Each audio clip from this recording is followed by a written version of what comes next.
어린이 주일입니다. 우리의 소중한 자녀들을 생각하고 또 아이들을 위한 우리 어른들의 헌신을 다짐하는 그런 귀한 날입니다.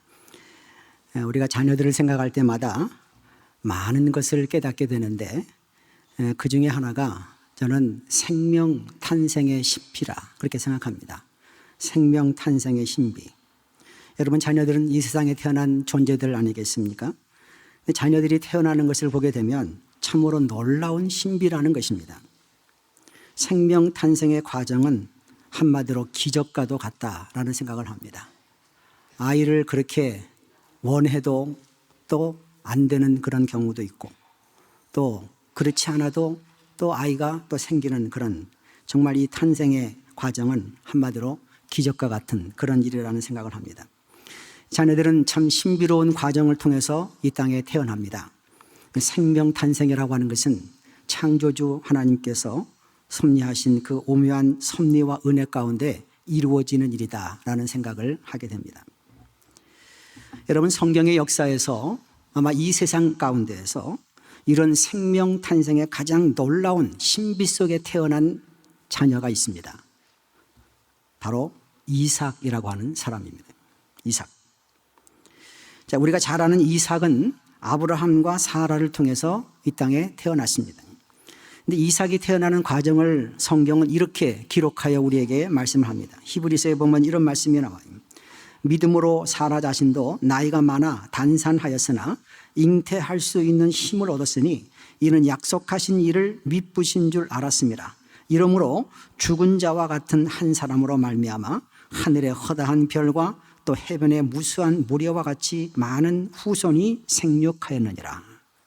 여러분, 사라가 나이가 많아서 아이를 가질 수 없는 상태였다라는 것입니다. 이건 과학적으로 또 모든 인간적으로 생각할 때 도저히 태어날 수 없는 그런 상황이었다라는 것입니다. 아이를 잉태할 수 있는 그런 때가 아니었다라는 것입니다. 성경은 이것을 마치 죽은 자와 같은 상황이었다 그렇게 말합니다. 마치 죽은 자와 같은 그런 상황이었다라는 것입니다. 바로 그런 때에 생명 탄생의 놀라운 신비 속에 이삭이 태어납니다. 저는 그래서 이것을 보면서 참 이 이삭의 출생은 이건 믿음의 출생이라 그렇게 말하고 싶어요. 믿음의 출생이라는 것입니다. 이삭은 믿음으로 태어난 존재라는 것입니다. 그런 이삭이 태어나서 믿음으로 평생을 살아갑니다. 그리고 그는 믿음의 반열에 그의 이름을 당당하게 올렸습니다. 믿음의 반열에 기록된 사람들이 있었습니다. 자, 우리 히브리서 11장에 나오는 믿음의 반열에 나온 사람들, 처음에 아벨을 말씀드렸고 그 다음에 에녹, 또 세 번째는 노아, 지난번에는 아브라함을 생각했는데 이제 오늘은 다섯 번째로 이삭입니다. 이삭이 바로 믿음의 반열에 오른 사람이었습니다. 자, 과연 이삭은 어떤 믿음의 사람이었을까라는 것입니다. 그의 믿음을 성경은 어떤 믿음으로 우리에게 말씀을 하고 있는 것인가. 자, 오늘 이 어린이 주일에 그의 믿음을 한번 같이 살펴보면서 이 시간 함께 은혜를 나누도록 하겠습니다. 자, 두 가지의 이 이삭의 믿음을 생각할 수 있습니다. 첫째는 어떤 믿음인가 하면 이런 믿음입니다. 축복하는 믿음이라. 축복하는 믿음이 바로 이 이삭의 믿음이라는 것입니다. 자, 한번 저를 따라서 하겠습니다. 축복하는 믿음. 자, 오늘 우리가 함께 이 시간에 창세기의 말씀을 함께 보았는데 오늘 읽은 이 본문의 말씀은요, 이삭 가정의 이야기, 이삭의 이야기를 우리에게 보여주는 말씀입니다. 여러분, 이삭은 40세에 리브가라고 하는 여인을 만나 결혼했고 그도 한 가정을 이루었습니다. 그런데 그런 가정에 20여 년 동안 자녀가 없었습니다. 그 가정이. 그러다가 하나님께서 리브가의 태를 여셔서 정말 생명 탄생의 놀라운 신비 속에 리브가의 태를 여셔서 리브가가 임신을 하게 되었습니다. 그래서 자녀가 태어나게 되었습니다. 그런데 그 자녀가 쌍둥이였습니다. 쌍둥이 형제 야곱과 에서가 태어났습니다. 이삭은 자녀들과 함께 참 아름다운 믿음의 가정, 행복한 그런 삶을 이루었습니다. 자, 그러던 중에 자, 이삭이 오늘 말씀에 보면 야곱을 축복하는 거예요. 자녀를 축복하는 것입니다. 오늘 말씀, 이 짧은 이 말씀 속에 가장 많이 반복되는 단어가 있다라는 것을 우리가 발견하게 됩니다. 30절의 말씀 보면 이삭이 야곱에게 축복하기를 마치매 라는 말씀이 나오죠. 이 축복이라는 말이 나옵니다. 또 이어지는 말씀 31절에도 보니까 마음껏 내게 축복하소서, 마음껏 내게 축복하소서라고 하는 말씀이 나오죠. 또 33절의 말씀 보면 그런 말씀이 나옵니다. 그를 위하여 축복하였은즉 그가 반드시 복을 받을 것이니라, 그렇게 말씀합니다. 자, 모든 내용이 오늘 말씀은 축복에 관한 말씀입니다. 또 이어지는 말씀 속에서도 또 이전에도 계속해서 이 축복이라고 하는 단어가 오늘 말씀에 나타나는 것을 보게 되는데, 성경의 기록이 바로 이 축복이라는 걸로 이어지고 있다는 것입니다. 28장 1절의 말씀 보니까 또 이렇게 말씀을 해요. 이삭이 야곱을 불러 그에게 축복하고, 그에게 축복하고. 아버지가 아들을 축복합니다. 부모가 자녀를 위로하고 지금 축복하는 것입니다. 이것이 이삭의 가정에서, 이삭의 모습에서 보여주는 참 아름다운 그런 모습이라는 것이에요. 이런 이삭의 축복이라고 하는 것은 믿음에서 나왔다라고 하는 것을 알게 됩니다. 믿음에서. 축복하는 그 자체가 이 이삭의 참 귀한 믿음이라는 것입니다. 그래서 이삭의 믿음을 알려준 신약성경 히브리서 11장 믿음장에 보면 이렇게 이삭의 믿음을 말하고 있는 것을 발견합니다. 히브리서 11장 20절의 말씀 보니까, 자, 믿음으로 이삭은 장차 있을 일에 대하여 야곱과 에서에게 축복하였으며, 이 한 줄이에요. 믿음의 반열에 믿음의 사람으로 기록된 이 이삭의 믿음을 이 한 줄로 성경은 기록합니다. 믿음으로 이삭은 축복하였다라는 말씀입니다. 여러분, 이삭은 참 뛰어난 믿음의 사람이었거든요. 이삭에게는 많은 믿음이 있었을 것입니다. 근데 성경은 그의 믿음을 오직 축복하는 믿음으로만 소개합니다. 축복하는 믿음으로. 그만큼 축복이 중요했다라는 말씀이고, 축복이 전부였다라고 하는 것을 말씀하고, 이 축복이 얼마나 필요한가라고 하는 것을 심어주는 것입니다. 여러분, 축복하는 것이 이제 이것이 참 귀한 믿음이라는 것이에요.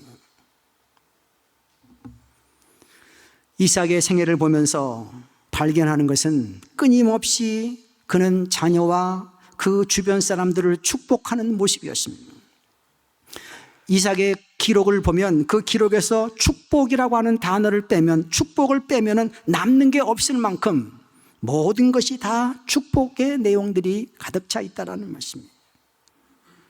그의 아들 야곱을 축복합니다. 그의 자녀들을 축복합니다. 그와 더불어 사는 사람들을 축복합니다. 그런데 이런 축복하는 믿음의 모습은 이삭에게만 발견되는 것이 아니라 믿음의 조상 아브라함에게서도 나타나는 것을 보게 됩니다. 그리고 또 이삭의 아들 야곱도 똑같이 축복하는 것으로 나타납니다.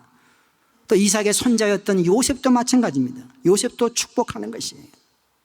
그 믿음의 족장들은 축복이라고 하는 것을 굉장히 강력한 힘으로 믿었다라는 것입니다. 이삭은 그 축복의 권한이 나한테 있다라는 것을 알았고, 축복의 놀라운 능력을 그가 받았으며 축복의 강력한 힘을 그가 체험했다라는 것입니다. 그래서 부모가 자녀를 축복하는 그 아버지의 축복이 자기에게 임했고, 그 자기 자신도 자녀에게 축복하는 것으로 임하는 것을 보게 됩니다. 그것을 믿었다라는 것입니다. 축복이 신앙이었다. 축복이 신앙이었다. 이삭의 믿음은 한마디로 축복하는 믿음이라는 것입니다. 여러분, 예수님도 동일하게 이것을 우리에게 참 귀한 믿음으로 우리에게 말씀을 해요. 예수님께서는 아이들을 가까이 했습니다. 아이들에게 깊은 관심을 가졌습니다. 그리고 그 아이들을 무시하지 않았습니다. 그 아이들을 사랑했습니다. 그 아이들을 참 존중히 여겼습니다. 그리고 그 아이들이 오면 그 아이들을 가슴에 품고 그 아이 머리 위에 안수하고, 그리고 그 아이들을 마음껏 축복해 주셨다라는 말씀이에요. 축복해 주셨습니다, 예수님. 하나님께서는 모세를 통하여 이렇게 말씀을 선포했습니다. 민수기의 말씀 보면 이런 말씀이 있어요. 여호와께서 모세에게 말씀하여 이르시되 아론과 그의 아들들에게 말하여 이르기를 너희는 이스라엘 자손을 위하여 이렇게 축복하여 이르되 여호와는 내게 복을 주시고 너를 지키시기를 원하며 여호와는 그의 얼굴을 내게 비추사 은혜 베푸시기를 원하며 여호와는 그의 얼굴을 내게로 향하여 드사 평강 주시기를 원하노라 할지니라. 한마디로 축복하라는 말이에요. 끊임없이 축복하라는 말씀입니다. 믿음의 사람들은 축복하며 살라는 말씀이에요. 이 축복이 곧 하나님의 말씀이에요. 이 축복이 곧 하나님의 깊은 뜻이라는 것을 우리에게 말씀하는 것입니다. 축복하라는 거예요. 축복하라. 여러분, 축복은요, 뭐 많은 것으로 우리가 축복을 생각할 수 있겠습니다만은 무엇보다도 축복은 말로 하는 거예요. 말로. 지금 여기 이삭이 그 자녀들을 축복하고 모든 축복의 내용들을 보게 되면 이 말로 축복하는 것이 나타나고 있거든요. 그래서 우리는 이 축복의 힘과 함께 말의 힘도 알아야 된다는 것입니다. 자, 여러분, 말의 힘이 놀랍다라는 것입니다. 그래서 사도 바울이 이렇게 우리에게 명령합니다. 우리에게 말씀합니다. 에베소서의 말씀 보면 무릇 더러운 말은 너희 입 밖에도 내지 말고 오직 덕을 세우는 데 소용되는 대로 선한 말을 하여 듣는 자들에게 은혜를 끼치게 하라. 그렇게 말씀합니다. 여러분, 말의 권세와 힘이 무엇인지를 우리는 아는 사람들이라는 것입니다. 축복의 힘도 우리가 알지만 이 말의 힘이 무엇인지를 아는 사람들이에요. 특별히 자녀를 향한 부모의 말 한마디, 아이를 향한 모든 어른들의 그 말 한마디, 학생을 향한 교사의 그 말 한마디가 얼마나 큰 영향을 주는지를 우리는 잘 알고 있습니다. 여러분, 말로써 이렇게 우리가 축복해야 된다는 말씀입니다. 또한 이 축복이라고 하는 것은 기도로 하는 것이에요. 기도로. 여러분, 우리 믿음의 사람들은 기도하잖아요. 뭐 믿지 않는 사람들도 많은 축복을 할 수가 있습니다만은 믿음의 사람들은 기도로 축복합니다. 기도로. 우리는 기도에 힘이 있다라는 것을 믿는 사람들이잖아요. 많은 기도 가운데에서 우리가 많이 기도해야 되겠습니다만은 특별히 자녀를 위한 이 부모의 기도가 중요하다는 것입니다. 기도가 많을수록 자녀는 기도로 힘을 얻고 살아가고 삶을 이기며 산다라는 말씀이에요. 우리가 신앙생활 하면서 언제나 빼놓을 수 없는 것이 바로 기도 아닙니까? 늘 우리는 기도를 생각합니다. 이 기도가 여러 가지 의미가 있어요. 그 가운데 하나가 뭐냐면 이 기도는 마치 응원하는 것이다 라는 것입니다. 응원하는 것이다. 경기장에서 열심히 뛰는 선수들을 응원하지 않습니까? 그 응원을 통해서 초인적인 힘을 내었던 그런 경기들을 우리는 많이 보았습니다. 마찬가지라는 거예요. 자녀들이 인생의 여정을 달려가는 데 있어서 기도의 응원만큼 강력한 것이 없다라는 것입니다. 인생이라는 마라톤을 경주하다 보면 자녀들도 지치고 힘들 때가 있습니다. 물론 때로는 잘못할 때도 있습니다. 또 외롭고 고독한 그런 순간들을 지나갈 때가 있습니다. 여러분, 이런 때에 그 자녀들이 응원 소리를 들으면 힘을 낼 수 있다는 것이거든요. 기도가 바로 그런 것이라 이 말이에요. 우리 자녀들이 인생의 경기를 경주하며 나갈 때에 이 부모의 기도가 얼마나 큰 힘이 되는가를 우리는 알아야 된다는 것입니다. 여러분, 기도가 그 자녀들에게 쟁쟁하게 들려오는 거예요. 그래서 지치고 힘들 때마다 그 기도가 마치 응원 소리는 그들처럼 그들에게 들려오는 거예요. 그런 기도의 응원을 받고 사는 자녀들이 잘 될 수밖에 없다라는 말씀이에요. 낙심한 자에게 힘을 주는 게 기도 아닙니까? 지친 자들에게 위로를 주는 것이 바로 기도 아니겠어요? 그래서 우리가 기도를 쉴 수가 없다는 말씀이에요. 여러분, 기도로 우리가 자녀들을 축복해야 된다는 말씀입니다. 사랑하는 성도 여러분, 우리는 다 하나님의 자녀들이고 하나님을 믿는 사람들입니다. 그야말로 우리는 모두는 다 하나님이 우리를 복의 근원으로 부름받은 하나님의 사람들이라는 말씀이에요. 우리는 그래서 축복하며 살아야 될 줄로 믿습니다. 축복하는 믿음으로 이 땅을 살아야 될 줄로 믿습니다. 여러분, 가정에서 그래서 우리는 축복해야 될 줄로 믿습니다. 자녀들을 축복해 주시기를 바랍니다. 부모를 축복하시기를 바랍니다. 형제를 축복하시기를 바랍니다. 남편과 아내를 축복하고 위로해 주시기를 바랍니다. 축복하며 살기를 바랍니다. 말로써 지속적으로 우리가 기도하면서 축복하는 믿음으로 그렇게 살아가는 저와 여러분들이 다 될 수 있기를 주님의 이름으로 간절히 축원합니다. 자, 두 번째 이 이삭의 믿음이 어떤 믿음일까? 지금 이 내용이나 말씀 속에 이게 축복하는 것으로 참 귀한 믿음을 우리에게 나타나는데 정말 이 이삭을 보면서 이 축복하는 모습을 보면서 우리가 또 발견하는 두 번째 중요한 이삭의 믿음이 있습니다. 저는 그것을 이렇게 말하고 싶어요. 깨닫는 믿음이라는 것입니다. 깨닫는 믿음이라는 거예요. 한번 따라하겠습니다. 깨닫는 믿음. 예. 여러분, 오늘 말씀 속에 이 말씀이 지금 이삭이 그의 아들 야곱에게 축복하는 것으로 우리가 이 말씀을 보았는데, 이 축복하는 그 모습을 가만히 들여다보면 이게 그리 단순한 문제가 아니었다, 단순한 일이 아니었다라는 것을 발견합니다. 여기 이삭의 축복에는요, 놀라운 일이 숨겨져 있다라고 하는 것을 알게 됩니다. 이렇게 지금 이 이삭이 야곱을 축복하기까지 뭔가 이 지나왔던 과정이 있었다라고 하는 사실을 우리가 알게 되는 것입니다. 그 어떤 과정이 있었는가라고 하는 것을 알기 위해서 우리가 한번 이삭의 이야기, 이삭 가정의 이야기에 처음으로 한번 돌아가서 한번 생각해 보길 원합니다. 여러분, 이삭의 아내 리브가가 아이를 갖지 못하다가 하나님께서 그에게 태를 여셔서 리브가가 임신을 합니다. 쌍둥이를 가졌게 되었습니다. 쌍둥이들이 어머니 복중에 있을 때부터 서로 싸우는 거예요. 어머니 백성에 있어서 싸우는 겁니다. 도대체 이게 무슨 일인가 궁금해서 이 무슨 일인가를 알기 위해서 이삭과 리브가가 하나님께 기도를 하는데, 하나님께서 이삭에게 이런 말씀을 해 주셨습니다. 자, 이런 말씀을 하셨습니다. 창세기 25장 23절의 말씀인데요, 이런 말씀 하셨습니다. 자, 여호와께서 그에게 이르시되 두 국민이 내 태중에 있구나. 두 민족이 내 복중에서부터 나누이리라. 이 족속이 저 족속보다 강하겠고 큰 자가 어린 자를 섬기리라 하셨더라. 여러분, 지금 하나님께서 지금 이 말씀을 그들에게 주셨다라는 말씀이에요. 하나님의 말씀이 그들에게 임했다라는 것이에요. 여기 보면 야곱과 에사가 태어나기도 전에 분명한 하나님의 뜻을 전하여 주셨다라고 하는 것이거든요. 여기 이 족속이 저 족속보다 강하다, 큰 자가 어린 자가 섬긴다라고 하는 그런 말씀을 하고 있지 않습니까? 여기서 말하는 이 큰 자라고 하는 것은요, 먼저 나온 자녀를 말하는 거예요. 어린 자는 그냥 어리다는 게 아니라 나중에 나온 자라고 하는 뜻입니다.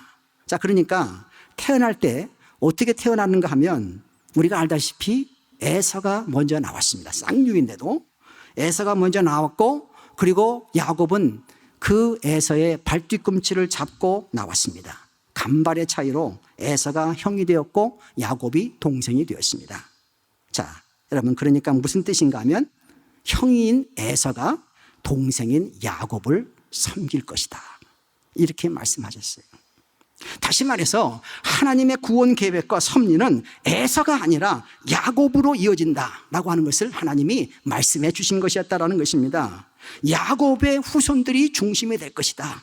야곱의 후손으로 역사가 이어질 것이다. 야곱의 후손으로 메시아 그리스도가 탄생할 것이다라고 하는 것을 말씀해 주셨다는 것입니다. 여러분, 이것을 지금 태어나기도 전에 하나님께서 이삭에게 알려준 하나님의 놀라운 비밀이었습니다. 말씀이었습니다. 믿음의 사람이었던 이삭은 이런 하나님의 뜻을 받았습니다. 이런 말씀을 알았습니다. 이런 하나님의 뜻을 알았다고 한다면 당연히 이삭은 매 순간순간마다 야곱을 주시해야 될 것입니다. 야곱을. 그 야곱에게로 초점을 맞춰야 되는 것이 당연한 것 아니겠어요? 그런데 우리가 알다시피 이삭 가정 이야기를 보게 되면 그 계속되는 이야기 속에 그렇게 나타나지 않고 있다는 것을 발견합니다.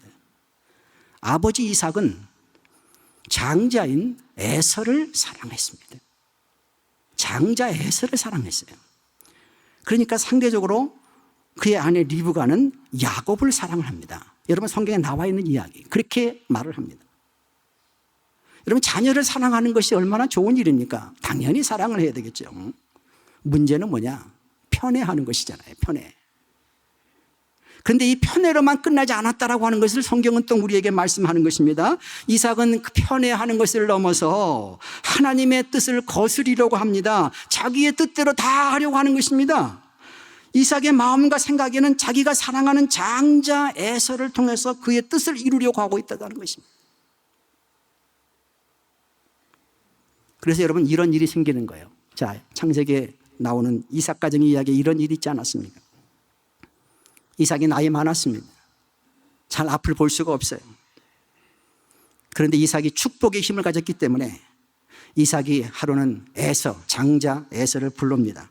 그 에서에게 마음껏 축복하려고 합니다. 에서에게 사냥해서 고기를 가져오라, 그렇게 말을 하지 않습니다. 내가 이것을 먹고 마음껏 너를 축복해 주겠다, 그렇게 말을 합니다. 축복의 권한이 있으니까 뭐 축복하는 것은 문제가 없다라는 생각하는데, 근데 지금 이삭이 이 축복을 에서에게로 지금 계속 향하고 있다라는 말이에요. 죽을 때까지, 죽어가면서까지, 눈이 안 보이는 그 순간까지 계속해서 그 생각 속에는 이 에서를 향하고 있었다라는 말씀이에요. 물론 이것이 아비의 심정일 거라는 생각을 합니다. 여러분, 그러나 이삭은 어떤 사람이에요? 이삭은 믿음의 사람 아닙니까? 하나님의 말씀은 에서가 아니기 때문에 야곱을 축복해야 돼. 이 상황에서는 이것이 하나님의 뜻을 아는 사람, 하나님의 말씀을 받고 순종하는 자의 삶이 아니겠어요?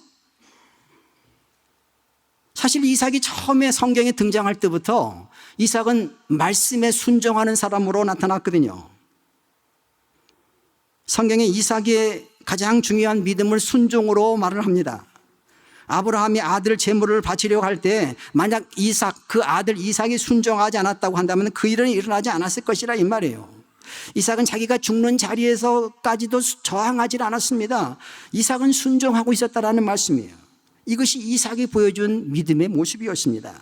그는 부모님에게 순종하고 하나님의 말씀이라면 정말 순종했던 사람이었다라는 것입니다. 그런데 지금 여기 이 상황에서 보니까 그런 모습이 아니었다라는 거예요. 이삭이 하나님의 말씀을 받았으면 에서가 아니라 야곱을 향해야 되는 것이거든요. 자기가 이렇게 축복하려고 하면은 마지막 순간에는 야곱에게 모든 축복을 줘야 된다는 말씀이에요. 지금 에서를 축복하려고 하고 있는 거예요. 여러분, 그래서 우리가 잘 아는 내용이잖아요. 결과적으로 어떻게 됐습니까? 결과적으로 리브가와 야곱이 아버지를 속입니다. 그리고 그 축복을 가로채는 것입니다. 오늘 말씀이 그 말씀이에요. 이삭은 사냥한 고기를 잡아 자기에게 나타난 아들이 야곱이라고 하는 것은 꿈에도 생각을 하지 못했습니다. 이삭은 야곱에게 모든 축복을 다 쏟아부었습니다. 다 쏟아부었습니다. 그리고 이제 야곱이 나가는데 뒤늦게 에서가 사냥한 고기를 가지고 펄떡펄떡 들어왔습니다. 근데 이미 때가 늦었어요. 야곱이 모든 축복을 다 받아버렸어요. 그것을 안 뒤에, 이 사실을 안 뒤에 오늘 말씀에 보면 이삭은 큰 충격을 받습니다. 충격을 받습니다. 오늘 말씀이 그것을 우리에게 알려주는 말씀이거든요. 오늘 33절의 말씀만 보실까요? 이렇게 성경은 기록하여 말씀합니다. 이삭이 심히 크게 떨며 이르되 그러면 사냥한 고기를 내게 가져온 자가 누구냐? 내가 오기 전에 다 먹고 내가 다 먹고 그를 위하여 축복하였은즉 그가 반드시 복을 받을 것이다. 여기 말씀에 보면 성경은 이렇게 이삭의 당시의 심정을 소개하고 있습니다. 이삭이 심히 크게 떨었다라고 말하고 있습니다. 여러분, 이 심히 크게 떨었다라고 하는 것은 그야말로 막 부들부들 떠는, 아주 뭐 어떤 상황에서 완전히 그냥 그 몸이 완전히 그 부들부들 떠는 그런 상황을 보여주는 그런 표현이에요. 굉장히 그런 충격을 받았다는 말씀입니다. 근데 왜 그가 떨었을까라는 거예요. 왜 떨었을까요? 우리는 일반적으로 생각할 때 그렇게 생각할 수 있습니다. 속아서 떨었지, 속아서. 내가 지금 에서에게 축복하려고 하는데 그 축복을 지금 야곱이 다 갈아채니까 너무 분하고 속아서 부들부들 떨었다. 그렇게 우리가 이해하고 생각할 수 있습니다. 단순히 그렇게 생각할 수 있어요. 물론 그것이 틀리지는 않을 것이라는 생각합니다. 그러나 여러분, 믿음의 관점에서 여기에 아주 다른 깊은 신앙의 뜻이 담겨 있습니다. 왜 그가 떨었을까라는 것이, 왜 심히 떨었을까라는 말씀입니다. 아더 핑크라고 하는 19세기 아주 유명한 영국의 목사, 설교가가 있습니다. 신학자가 있습니다. 그는 많은 저서를 내고 지금까지도 신학교에서 그의 책이 교재로 사용될 정도로 아주 탁월한 영국 사람으로 목사, 설교자였습니다. 그는 특별히 구약 성경 연구에 탁월한 사람이었어요. 그가 오늘 이 본문의 말씀 창세기의 강의를 하면서 그 창세기를 주석하면서 지금 우리가 읽은 이 본문의 말씀 이삭이 심히 떨었다라고 하는 이 부분을 이렇게 해석을 했습니다. 여러분, 그거 어떻게 해석했는가 보십시오. 이삭이 크게 심히 떤 것은 분해서 떤 것이 아니라 자신의 의도와는 반대로 하나님께서 계획하시고 말씀하신 대로 되었음을 알고 두려워 떨었다라는 것입니다. 지금까지 내 계획대로 결정하고 내가 하고 싶은 대로 판단하고 살았는데 하나님께서 그런 나의 의지를 완전히 꺾어버리고 하나님의 뜻대로 반드시 이루시고 마는 그 경이로움을 보고 놀래서 그가 떨었다라는 말씀이에요. 두려워했다라는 것입니다. 그러니까 이삭은 이 상황에서 이 사건을 접하고 나서 비로소 그 순간에 충격을 받은 거예요. 이게 보통 충격이 아니라 이거는 소위 거룩한 충격을 받은 거예요. 충격을 받았어요. 그에게 아주 깊은 깨달음이 오게 됐습니다. 깊은 깨달음이 오게 됐습니다. 그리고 반드시 하나님은 그 뜻을 이루시는구나. 반드시 하나님이 그 뜻을 이루시는구나. 그 뜻을 이루시는 하나님을 두려워하게 되었다는 말씀입니다. 여러분, 이것을 알 수 있는 증거가 하나 있습니다. 성경에 보면, 성경 이야기를 계속 진행되는 말씀 보면 사실 자기 의도대로 되지 않은 축복을 했으면 물리면 되잖아요. 물으면 돌려주면 될 것 아니겠어요? 내가 모르고 한 거니까, 속이고 한 거니까 물려도 됩니다. 여러분, 자기를 속인 야곱 그 아들을 불러다가 호통을 치면 되는 거예요. 그잖아요? 꾸짖으면 된다 이 말이에요. 그리고 다시 자기 원하는 대로 에사에게 축복을 해주면 되지 않겠어요? 그런데 성경 이야기를 어디 보아도 그런 내용이 나오지 않습니다. 이삭이 깊은 깨달음을 안 뒤에 그렇게 하지 않았다라는 증거예요. 그리고 28장으로 넘어갑니다. 28장으로 넘어가니까 여기에서 이삭은 이제 야곱을 제대로 불러가지고 마음껏 그를 축복합니다. 하나님의 뜻을 이루는 그 축복을 그에게 축복한다는 말씀입니다. 야단치지 않습니다. 그 아들을 물리지도 않습니다. 분노하지도 않습니다. 떨지도 않습니다. 처음에는 모르고 속아서 축복한 것 같지만 이제는 하나님의 뜻을 알았으니까 그 깊은 깨달음으로 이제는 야곱을 축복하는 거예요. 그 야곱에게 이루었던 모든 축복을 무르지 않고 오히려 더 간절하게 기도로 지금 이 야곱을 축복해 주는 거예요. 그 축복한 내용이 뭔가 보세요. 28장 3절과 4절의 말씀입니다. 전능하신 하나님이 내게 복을 주시어 내가 생육하고 번성하게 하여 내가 여러 족속을 이루게 하시고 아브라함에게 허락하신 복을 내게 주시되 너와 함께한 내 자손에게도 주사 하나님이 아브라함에게 주신 땅 곧 내가 거류하는 땅을 내가 차지하게 하시기를 원하노라. 이렇게 축복을 합니다. 이삭이 야곱을 이렇게 축복합니다. 그리고 그를 보내는 것입니다.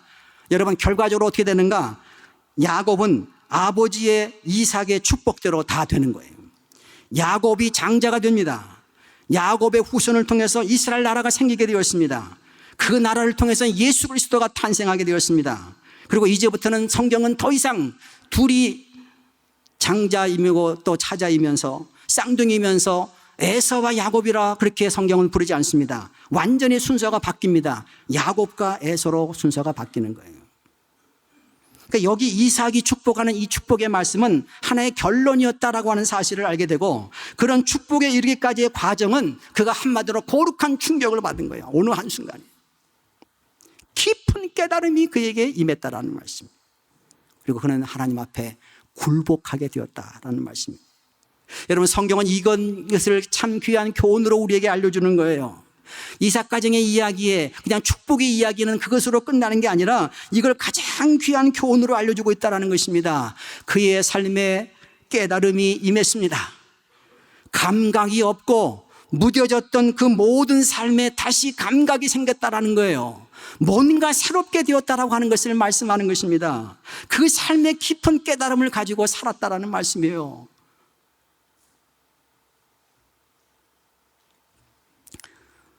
언젠가 여러분들에게 말씀을 드린 기억이 나는데요. 하워드 핸드릭스라고 하는 미국의 유명한 기독교 교육학자, 사회심리학자가 있습니다. 그가 이런 이야기를 했습니다.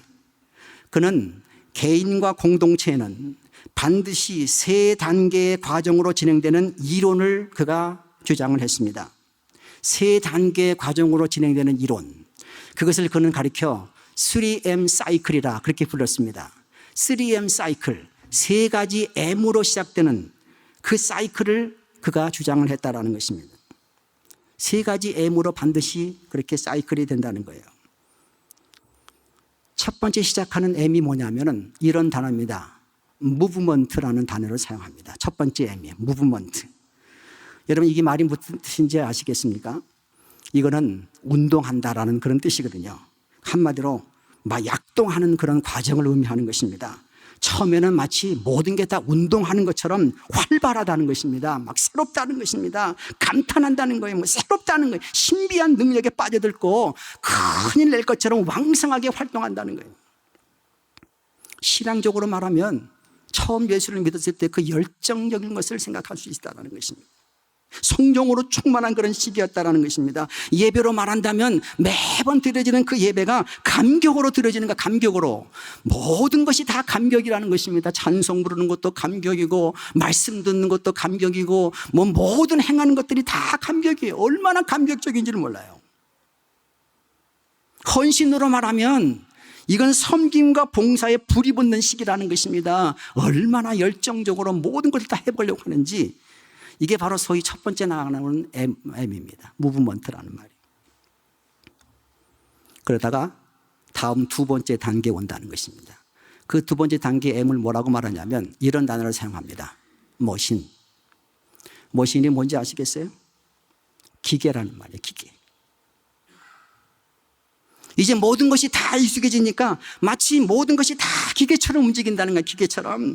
표면적으로는 잘 정돈된 것처럼 보입니다. 마치 기계가 잘 돌아가듯이 자연스럽게 돌아가는 것입니다. 규칙적인 활동들이 다 이어지게 된다는 말씀이에요. 그런데 이제는 감격과 기쁨은 사라지고 의례적인 일들을 계속 반복한다는 겁니다. 이 머신 단계라는 것입니다. 모든 일을 행하는데 잘하는 것 같은데, 잘 되는 것 같은데 이상하게 감동이 없어요. 감동이 없어요.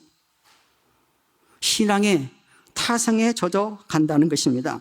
모든 것이 익숙한 행위로 계속 반복해서 돌아간다는 것입니다. 감각이 없어지는 거야, 감각이. 그렇게 돌아간다는 것입니다. 기계처럼. 잘 돌아가는데 감격이 없다라는 말씀이에요. 이게 두 번째 단계라는 것입니다. 그러다가 마지막에 세 번째 단계의 M에 이른다는 것입니다. 세 번째는 어떤 단어이냐면은 이런 단어입니다. 모뉴먼트라는 말입니다. 모뉴먼트. 이 말이 무슨 뜻인가 하면 유물이라는 말이에요. 유물. 기념비라는 뜻입니다. 기념비. 마치 이제는 모든 것이 다 기념비적인 형태로 존재한다는 것입니다.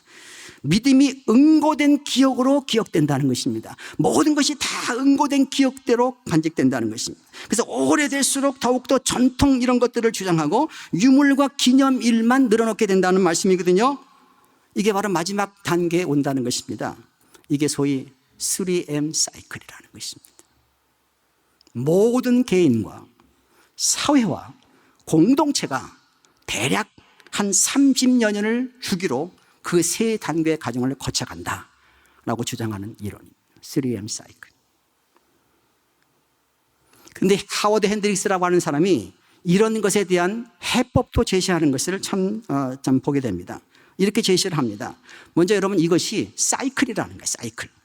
사이클이라는 말이 무슨냐면 순환된다는 겁니다. 돌아간다는 거예요. 계속해서. 그러니까 기계처럼 되다가도 기념비에 머물다가도 다시 무브먼트로 올 수 있다는 거예요. 돌아간다는 거예요. 그래서 놀랍게도 세 번째 단계에 말하는 이 모뉴먼트라고 하는 단어가요, 이게 기념비나 유물이라는 말도 있지만 그 뜻이 뭐냐면 더 깊은 뜻이 있습니다. 이게 새롭게 생각난다, 깨닫는다는 말이야. 이 모뉴먼트라는 말이에요. 그런 의미도 갖고 있다는 말이에요. 이게 소망이라고 그는 이야기를 합니다. 믿음의 사람 이삭을 보면서 이게 아주 절묘하게 맞아떨어지는 거예요. 이게 이삭도 믿음의 사람이지만 우리와 같은 사람이었거든요. 그 예생의 첫 번째 M이 임합니다. 아마 그것은 모리아 산에서 아들로서 순종하는 사건이었다라는 생각을 합니다. 그러다가 그에게도 어김없이 두 번째 M이 찾아왔습니다. 머신과 같은 그런 단계가 옵니다. 그에게 찾아왔던 두 번째 M은 하나님의 말씀을 받고도 전혀 반응을 보이지 않고 무감각했던 시기였다라는 것입니다. 그러다가 그에게 치명적인 세 번째 M의 단계에 이르렀다는 것입니다. 그것이 바로 여기 말씀 속에 아무 생각 없이 야곱이 아닌 에서를 편애하고 그에게 자기 판단대로 모든 축복을 다 주려고 했던 시기. 그러다가 그는 하나님 앞에 거룩한 충격을 받습니다.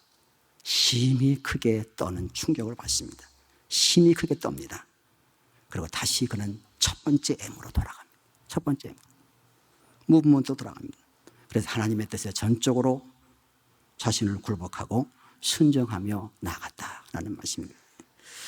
여러분, 우리가 이 땅을 살아가면서 우리가 구원받은 하나님의 자녀가 된 그 모든 것의 기쁨으로 정말 감격하고 눈물 흘리며 그런 시기들을 우리가 보낼 수 있습니다.